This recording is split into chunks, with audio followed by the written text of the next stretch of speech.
साथियों, आज की जो समस्याएं हैं उनसे हम लगभग वाकिफ हैं। समस्याएं जिस तरीके से उत्पन्न की गई, ये स्वतः उत्पन्न नहीं, ये हमारे साथ उत्पन्न की गई हैं। इन्हें समझाने का प्रयास आदरणीय चंद्रशेखर कुमार जी ने किया और आपके समक्ष उन विषयों को रखा जिनके जरिए समस्याएं खड़ी की गई हैं। फिलहाल हम मुद्दे पर आते हैं कि आखिर यात्रा का मुद्दा क्या है। ये यात्रा जो आज आपके हाथ से शुरू हुई है, क्योंकि मधेपुरा की भूमि को, मुरहू की भूमि को पूरे देश में, दुनिया में जाना जाता है। सामाजिक क्रांति के नाम से, सामाजिक क्रांति के महानायक विपी मंडल के नाम से, और यहाँ पर जो तमाम तरह के सामाजिक मूवमेंट चलते रहे उनके नाम से, उनके जरिए इस क्रांति के घूम से इस क्रांति की शुरुआत हुई है, जो उत्तर भारत के 7 प्रदेशों में जानी है और 2024 में 17 फरवरी में जिसका समापन है। 18 महीने का ये कार्यक्रम है। ये कार्यक्रम क्यों करना पड़ा, इसकी आवश्यकता क्यों पड़ी, आखिर क्यों हमने गांव और छोटे कस्बों का चयन किया इन कार्यक्रमों के लिए, ये समझने का विषय है। क्रांति जब जब हुई है, किसान, कमेरों और मजदूरों ने की है। शहरों में एसी में रहने वाले, आलीशान बंगलों में रहने वाले, और सुबह शाम अपना केवल, वो कहते हैं ना कि गांव में हमारे, पता नहीं आप क्या क्या कहते हैं, हमारे गांव में बुजुर्ग शहरियों को कहते हैं कि जानवरों की जिंदगी जीते हैं। खाया पिया, कमाया और निकाला और सो गए। उनको समाज से कोई मतलब नहीं है। समाज में क्या हो रहा है, पड़ोसी भूखा है, पड़ोसी को कोई मार रहा है, काट रहा है, क्या कर रहा है, किसी को कोई फर्क नहीं पड़ता। और इंडिया ही नहीं, दुनिया की जितनी क्रांतियां हुई हैं वो किसानों ने, मजदूरों ने, गांव के रहने वालों ने की हैं, कमजोर तबके के लोगों ने की हैं। तो आज जो हमारा आंदोलन है, बैकवर्ड क्लास का आंदोलन है, शेड्यूल कास्ट का, शेड्यूल ट्राइब का, माइनॉरिटी पसमानदा का जो आंदोलन है, जिसको हम बहुजन समाज कहते हैं, आखिर क्या कारण है। हमारे इतने महापुरुष हुए, इतने विचार देखे गए, तमाम क्रांतियां भी की उन्होंने, उसके बाद भी अगर 90 के दशक को छोड़ दिया जाए, आज तक कोई आंदोलन जमीन पर हम राष्ट्रीय स्तर पर खड़ा करने में सफल नहीं हो पाए हैं। उसका एक ही कारण है कि हम लोगों ने गांव को भुला दिया, जहां से क्रांतियां होती आई हैं, होती रही हैं और आगे भी होगी। जिसका परिणाम यह हुआ कि हमारे गांव में रहने वाले 90-95% जो भाई बहन हैं, वो अपने हक अधिकार को भूल गए। षड्यंत्रों को पहचानना, शत्रु और मित्र में फर्क करना भूल गए। जाति जनगणना क्यों जरूरी है, जब ये गांव के लोगों को पता चलेगा। मंडल कमीशन लागू होना क्यों जरूरी है, जब ये हमारे गांव के लोगों को पता चलेगा। किसानों के साथ षड्यंत्र किस तरीके का हो रहा है, जब ये हमारे गांव के लोगों को पता चलेगा। मजदूरों का शोषण किस तरीके से हो रहा है, जब ये हमारे गांव के लोगों को पता चलेगा, तो निश्चित तौर पर वो जानकारी एक आक्रोश के रूप में आगे बढ़ेगी और वो आक्रोश आने वाले समय में चिंगारी बन के आंदोलन को जन्म देगा। इसी उद्देश्य के साथ ये कार्यक्रम जो है शहरों में जाकर के गांव की तरफ मोड़ा गया है। आखिर इस देश में जनगणना का अगर सवाल, हम जनगणना की बात करें तो 1931 की अंतिम जनगणना, हालांकि 1941 में भी जनगणना हुई थी, पर द्वितीय विश्व युद्ध के चलते उसके आंकड़ों को प्रमाणिक नहीं माना गया, क्योंकि पूरी जानकारी उसमें नहीं थी। इसलिए 1931 की जनगणना को ही आधार बना करके आज तक काम चलाया जा रहा है। जब सरकार बनी, देश आजाद हुआ, सीधी भाषा में जब कहा जाए, जब सत्ता का ट्रांसफर हुआ, अंग्रेजों में जब सत्ता ट्रांसफर, देश आजाद नहीं हुआ, पावर ट्रांसफर हुआ। इस देश में रहने वाली चंद शासक जातियों, मनवादी सामंतवादी जातियों के हाथों में पावर का ट्रांसफर किया गया अंग्रेजों के द्वारा। और जब पावर ट्रांसफर हुआ तो पंडित जवाहरलाल नेहरू प्रधानमंत्री बनते हैं। जब जनगणना का सवाल आता है तो नेहरू जी बड़ा सुंदर सा मनोरम सा दृश्य पेश करते हैं और जनगणना को करवाने से मना करते हैं जाति आधार पर। उनका कहना होता है कि अगर हम जातियों को गिनेंगे तो जातिवाद फैल जाएगा। हम नया भारत बनाना चाहते हैं, आधुनिक भारत बनाना चाहते हैं, इसलिए हम जातियों को नहीं गिनेंगे। तो सवाल आज ये बनता है, भले ही नेहरू जी नहीं है पर उनकी मंशा पे सवाल उठता है कि अगर जातियों की गिनती से जातिवाद फैल जाना था तो आपने उस समय में, उस दौर में जब धर्म के नाम पर खून खराबा हो रहा था, जब भाषा के नाम पर राज्यों के बंटवारे का दंगल चल रहा था, कत्लेआम चल रहा था, आपने भाषा को क्यों गिना? आपने धर्म के आधार पर गिनती क्यों करवाई? क्या जाति के आधार पर आज तक कोई कत्लेआम हुआ है? उतने बड़े पैमाने पर, जिस पैमाने पर धर्म और भाषा के नाम पर कत्लेआम हुआ है, धर्म और भाषा के नाम पर, क्षेत्र के नाम पर राज्यों का बंटवारा हुआ है। और आज भी ऐसा नहीं ये बंद हो गया है। आपके बिहार में ही मैं कहना चाहूंगा कि मिथिला राज्य के नाम से एक मुहिम चल रही है। हमारे यूपी में भी ये मुहिम चल रही है। कोई ब्रज मांग रहा है, कोई बुंदेलखंड मांग रहा है, कोई पूर्वांचल राज्य मांग रहा है, कोई मगध मांग रहा है, कोई अवध मांग रहा है। तो जब भाषा के आधार पर खून खराबा होता है, बंटवारा होता है, फिर भी आप जो है भाषा को गिनते हैं। जाति के आधार पर ना आज तक कोई बंटवारा हुआ है, ना कोई इतना बड़ा खून खराबा हुआ है, लेकिन आप कहते हैं हम जाति को नहीं गिनेंगे, जातिवाद फैल जाएगा। ये तो वही बात हो गई कि बीमारी क्या है उसका चेकअप नहीं कराएंगे, क्योंकि चेकअप कराएंगे तो बीमारी और बढ़ जाएगी। बगैर चेकअप कराए आप इलाज कैसे करिएगा? बीमारी का पता तो लगाना पड़ेगा। तो अगर बीमारी का पता लगाना है तो जाति जनगणना करानी पड़ेगी। आखिर कारण क्या है कि इस देश का जो शासक वर्ग है, जो सामंतवादी मनवादी शक्तियां हैं, वो जाति जनगणना नहीं कराना चाहती है। कुछ ऐसा है जिसको वो छुपा रही हैं।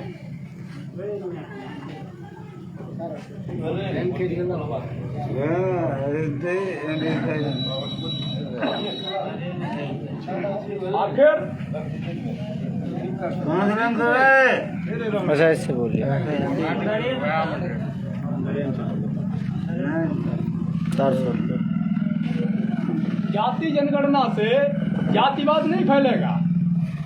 जाति जनगणना से इनका जो भ्रष्टाचार है, जो इनकी बेईमानी है, जो इन्होंने अवैध कब्जा कर रखा है, जिसको सरकारी भाषा में अतिक्रमण बोलते हैं, उसकी कलई खुल जानी है। इस देश के नागरिकों को इस बात का पता चल जाएगा कि आखिर किसकी कितनी संख्या है और किसका कितना हक बनता है जल, जंगल, जमीन और संसाधनों पर, और कितना वो दबाए बैठा है। 90% जो शोषित समाज है उसको कुछ हिस्सा दिया गया है, और 10% जो शोषित समाज है, शोषक समाज है, वो 90% संसाधनों पर कब्जा जमाए बैठा, अवैध कब्जा। तो इस कब्जे की कलई न खुल जाए, इसके दस्तावेज और आंकड़े सामने ना आ जाएं, इस चीज को छुपाने के लिए और अपने उस अनैतिक अवैध कब्जे को बरकरार रखने के लिए वो जाति जनगणना कराने से लगातार इनकार करते आए हैं। आपको याद होगा कि 2019 में चुनाव से पहले गृह मंत्री राजनाथ सिंह हुआ करते थे। उन्होंने कहा था कि जब 2019 में हम चुनाव जीतेंगे तो जातियों की गिनती कराएंगे। उसके बाद क्या हुआ? सदन में नित्यानंद राय जी के द्वारा रखवाया गया, ये बुलवाया गया, कहलवाया गया कि हम जाति जनगणना के पक्ष में नहीं है, हम जाति जनगणना नहीं कराएंगे। ऐसा ही नहीं, सुप्रीम कोर्ट में भी हल्फनामे में दाखिल करके उसका जवाब दिया गया कि हम जाति जनगणना कराने में सक्षम नहीं हैं।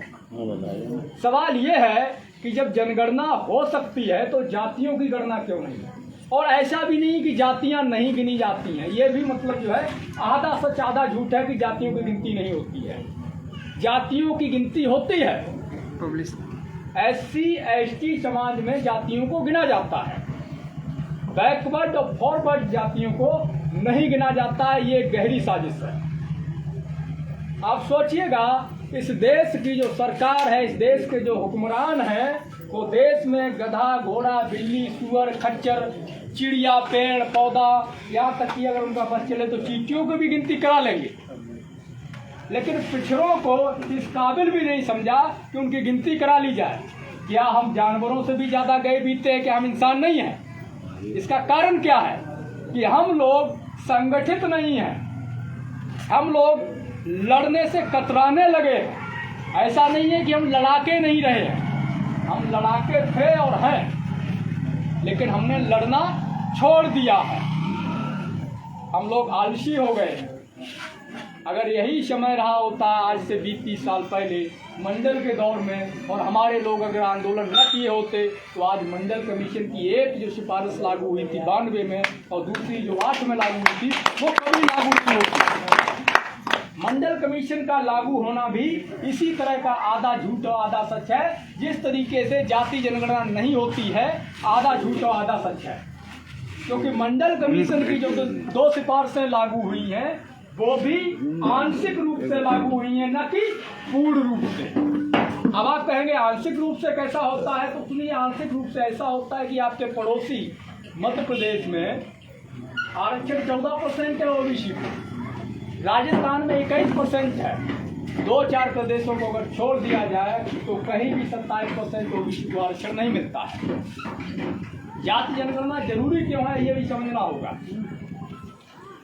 जरूरी सिर्फ इसलिए नहीं है कि हमें आंकड़े पता चलेंगे, जरूरी सिर्फ इसलिए भी नहीं है कि जाति जनगणना से ये पता चल जाएगा कि जमीन किसके पास ज्यादा है, संसाधन किसके पास ज्यादा है। इसके आगे भी बहुत कुछ पता चलना है।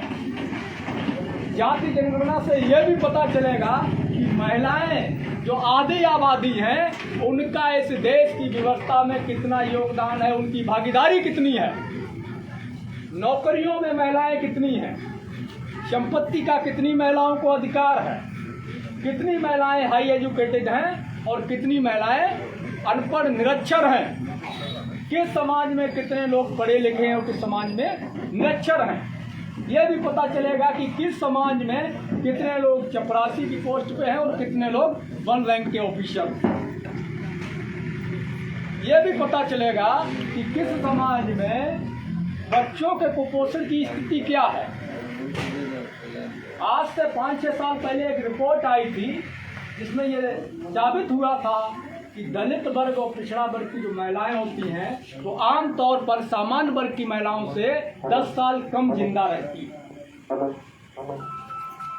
आखिर क्या कारण हो सकता है कि हमारे समाज की महिलाएं, और महिलाएं ही नहीं है, लगभग पुरुषों में भी यही स्थिति है कि क्या कारण है कि सामान्य वर्ग के महिला और पुरुष हमारे बहुजन समाज के महिला और पुरुषों से 10 साल ज्यादा जीवित रहते हैं। उसी देश में हम रहते हैं, उसी देश में वो रहते हैं। तो तमाम ऐसी मूवमेंट्स हैं, ऐसे आंदोलन हैं, ऐसी आवाजें हैं जो जाति जनगणना के दरवाजे के पीछे दफन है। जिस दिन ये दरवाजा खुलेगा, देश का असली चेहरा, असली चित्र और इन शोषक जातियों का असली चरित्र दुनिया के सामने आ जाएगा। तो इसलिए ये जरूरी है कि जाति जनगणना होनी चाहिए। मंडल कमीशन की मात्र 2 ही सिफारिशें लागू हैं, 38 सिफारिश अभी भी बाकी है।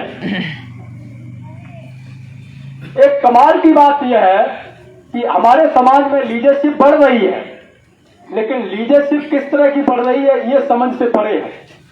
हमारे अति पिछड़ा समाज के जो नेता हैं वो कहते हैं कि नहीं, 3 भाग में बांट दिया जाए केवल 27 को, बाकी उनको कोई मतलब नहीं है। लेकिन उन्होंने कभी इस बात का जिक्र नहीं किया है कि मंडल कमीशन ने कहा है कि अति पिछड़े समाज में जो जातियां आती हैं उनके लिए वित्तीय निगमों का गठन होना चाहिए, उनके लिए एजुकेशन के लिए अलग से व्यवस्था होनी चाहिए फंड की। उन्होंने कभी आपको ये नहीं बताया होगा। हमारे यहाँ एक भाजपा के सहयोगी साथी है संजय निषाद करके, निषादों का बड़ा नेता अपने आप को कहते हैं, और आरक्षण के नाम पर हल्ला करके शामिल हो जाते हैं, वोट ले लेते हैं और 5 साल से मौज से शांति से बैठे रहते हैं और फिर चुनाव आते ही समाज को गुमराह करते हैं।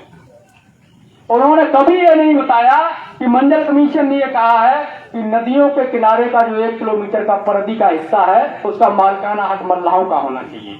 अगर मल्लाहों को नदियों के किनारों का मालिक बना दिया जाए तो उसमें से जो खनिज पदार्थ निकलता है, जो रेता निकलता है, जिससे अरबों करोड़ का बिजनेस होता है इस देश में, उसका हिस्सा किसको जाएगा? मल्लाहों को जाएगा। तो कभी ये नहीं बताते हैं कि मंडल कमीशन ने यह भी कहा है कि मल्लाहों जो नदी किनारे रहने वाले मल्ला हैं पर सीमन किया जाना चाहिए, इनके लिए विधानसभा लोकसभा सुरक्षित किया जाना चाहिए। पूछिए आखिर अगर मल्ला समाज के लोग यहाँ पर हैं तो उन्हें अपने नेताओं की सवाल करना चाहिए, और अगर मेरे बातों पर संदेह है तो मंडल कमीशन की बुक मंगा के पढ़ लेनी चाहिए। आपको पता चल जाएगा कि मंडल कमीशन में ये है या नहीं है। बहुत सी ऐसी सिफारिशें हैं जो मंडल कमीशन के द्वारा अति पिछड़ों के हित में की गई है, पिछड़ों के हित में की गई है। मंडल कमीशन को आज पढ़ने की जरूरत है, संविधान को पढ़ने की जरूरत है। जब तक हम संविधान को नहीं पढ़ेंगे, मंडल कमीशन को नहीं पढ़ेंगे, अपने महापुरुषों को नहीं पढ़ेंगे, उनके संघर्ष को नहीं पढ़ेंगे, अपने हक अधिकार को नहीं जानेंगे। संविधान हमें लड़ने की ताकत देता है तो मंडल हमें आंख दिखा करके सवाल करने की शक्ति देता है। पिछड़ों के पास तो दो संविधान है, एक संविधान जो बाबा साहब दे गए और दूसरा मिनी संविधान जो मंडल साहब दे गए।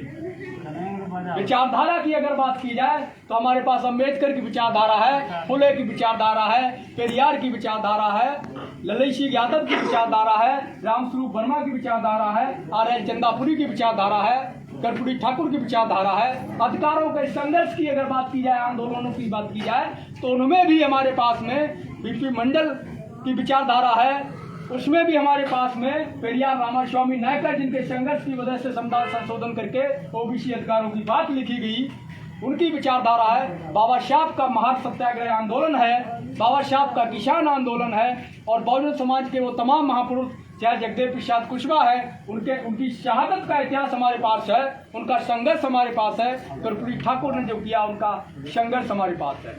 हमारे पास संघर्षों का इतिहास है, हमारे पास विचारधारा का इतिहास है। लेकिन समस्या क्या है, हम उसको नहीं जानना चाहते, हम वहां जाना ही नहीं चाहते। हम वहां जाते हैं जहां हमें झूठा भय दिखाया जाता है। दुनिया का पूरा सिस्टम डर पर डिपेंड है। बच्चा जब छोटा होता है तो माएँ कहती हैं अरे सो जा, हुआ आ जाएगा, सो जा, बिल्ली आ जाएगी, बाहर नहीं जाना, कुत्ता बैठा है काट लेगा। पूरा सिस्टम डर पे डिपेंड है, और वो डर बचपन तक ही नहीं रहता है हमारे अंदर। हमारे बड़े होने के साथ साथ हम मरते हैं तब तक हमारे अंदर डर रहता है। किसका डर?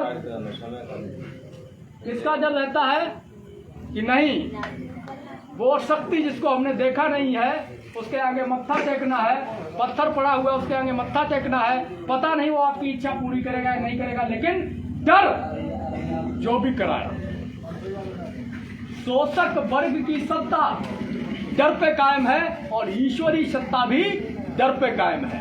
वो डर जिस दिन हम अपने अंदर से निकाल दिए, इस देश के शासक बन जाएंगे। और अंतिम अपील, ये जो यात्रा है, ये कार्यक्रम हम लोग करके यहाँ से चले जाएंगे। निश्चित तौर पर हो सकता है कि बाद में कब आना होगा या नहीं भी होगा, पर हम आपसे कहना चाहेंगे, ये अपील करना चाहेंगे कि ये कार्यक्रम आपका अपना है, ये लड़ाई आपकी अपनी है। यहाँ बैठे लोगों की ये व्यक्तिगत लड़ाई नहीं है। हमारे साथ जो तमाम साथी हैं, ये 18 महीने तक अपना घर परिवार छोड़ करके निकले हुए हैं। हमें नौकरी की कोई इच्छा नहीं है, बचपन से नहीं है, तो लड़ने की आवश्यकता क्या है? आवश्यकता है। अगर हमें जरूरत नहीं है तो हमारे भाई को जरूरत है, इसलिए हमें लड़ना पड़ेगा। हमारा पेट भरा है तो इसका मतलब ये नहीं है सारे लोग बैठे हैं सब खा के आए हुए हैं। इसका ख्याल हमें रखना पड़ेगा। ये जो तमाम लोग हैं, ये ऐसे भी लोग नहीं हैं जिनका घर परिवार ना हो, जिनके बीवी बच्चे ना हो। इसमें ज्यादातर लोग शादीशुदा हैं। मेरे भी 4 बच्चे हैं शादीशुदा, 15 साल हो गए शादी।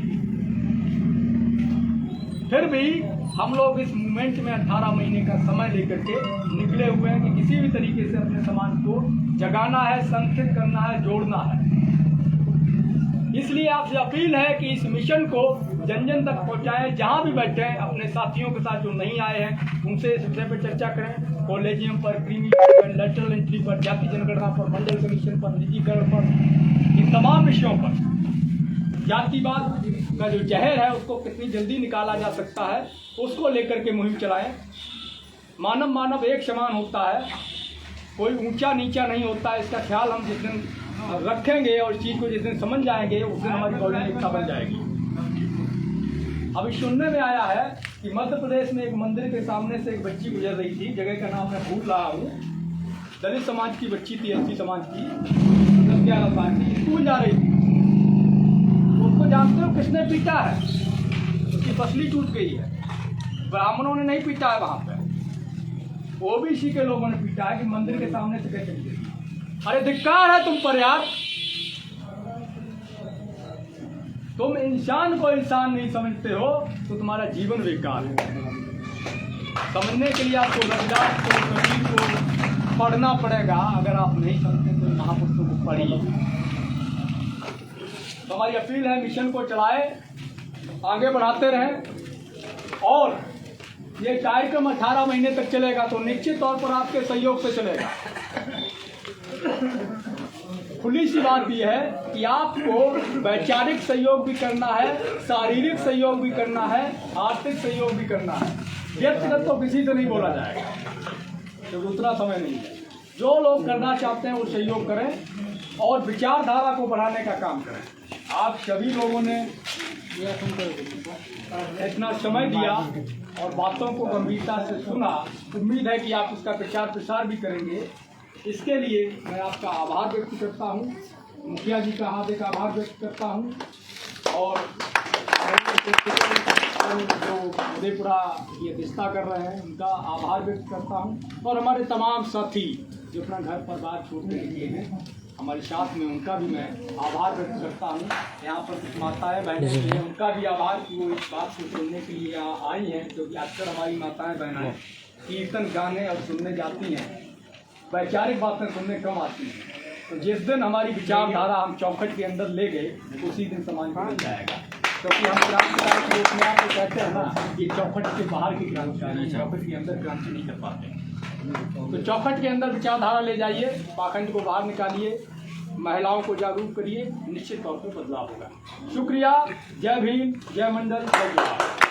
क्रांतिकारी साथियों, यदि आप संवैधानिक अधिकारों, जातिवाद जनगणना, मंडल कमीशन, बहुजन महापुरुषों की वैचार की समता, समानता और सामाजिक न्याय के आंदोलन को मजबूत बनाना चाहते हैं तो हमारी आपसे गुजारिश है कि हमारे चैनल को सब्सक्राइब करें व बेल आइकन के बटन को दबाएं। वीडियो को अधिक से अधिक शेयर करें व अपनी यथासंभव शक्ति अनुसार हमें आर्थिक सहयोग करें।